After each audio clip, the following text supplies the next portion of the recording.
زيدان وبرهان، تحط الاتنين في كفتين ما تعرفش مين فيهم اللي خسران، اصل واحد عيان والتاني جربان. بشفق على احسن مهندس صوت في مصر ياسين جزار، وعلي الزين كل يوم بيتبعت له ريفرنس ليه، ونفس السؤال بيجي في دماغه هنوصل لايه جديد. يا هيثم انت اخويا بجد بس لازم تعذرني اكيد، انت واخدينك اذن عشان نسمع زيدان جديد، وغلطت في اذن بس اخواتي لا اكيد. لما اخش على البيت سد وداني كانوا جحان، لما جاب سيرتي في نص اللايف قلت لهم مين ده يا جدعان.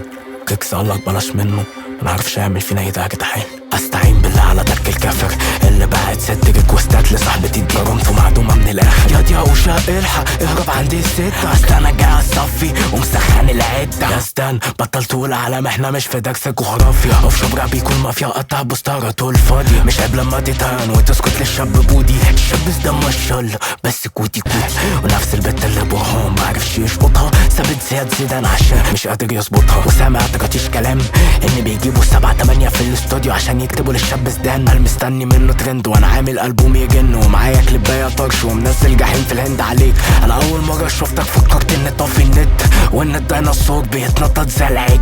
ده مش قرب راب لا ده عربيك، جزار ما بيصدق يخلص ويدوس ديليت. اسف لعلي الحسين عشان جربوا عين. لا مش لسه اتأسف بصراحه، احنا هنقفل لكم الغرزه دي خالص.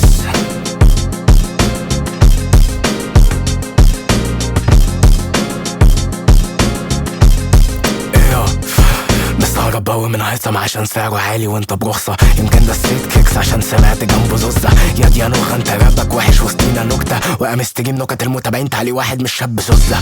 وسيف مستني جنينة البقر مستنيها لي ياسطا، وبكر واقف ورا ايه يا عجل ليه جرامك من الحج. ومش هطبل زي عيال الاذن واستنى فيديوهاتك على النت ليا. يوليوس كايسر ده براندايا مش محتاج نقدية، هدفع على جرام دول يعملوا دعاية ليا. شركة الانتاج قالت لعفرت الغي الاغنية، يا زيدان ولا برهان دول مكانهم العباسية.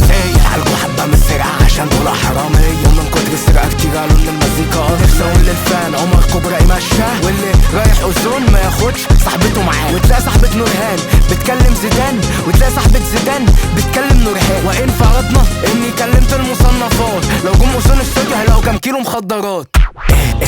بيبي ازاز في الكابوريا، داخل على البيتا زميلة كني إليا توبوريا. مش محتاج انا جولة تانية، خدوا نوكاوت في الأولى. في السعر الصح زلكة خلاك الشاب هالهولة. فولو ويجز مش هيرفع لك النسبة عشان الفولو ما بيرفعش من قيمة الفن. ونورهان لابسة الدراك فكرتها لابسة الحجاب. اهم حاجة في الفن يا بيبي يكون عن اقتناع، عندك شك في المستوى لا الطعم قام استوى. وقوشة راح بعته البودي منك يا واد يا بودي. سمكة زيدان عنيدة برد بنشات عديدة، ده شاب يوقام بيعمل مع أكسيد مزيكا جديدة.